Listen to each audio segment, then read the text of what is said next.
hər nə qədər zülm və zalimin müqabilində geri çəkilsin, bir o qədər üstünə gələcək.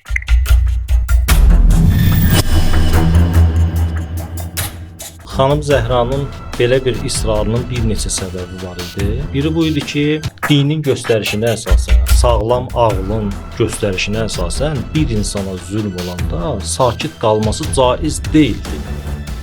Əgər sakit qalsa, zülmü dəstəkləmiş olur. Zülmün müqabilində sükut zillətdir, izzət deyildi.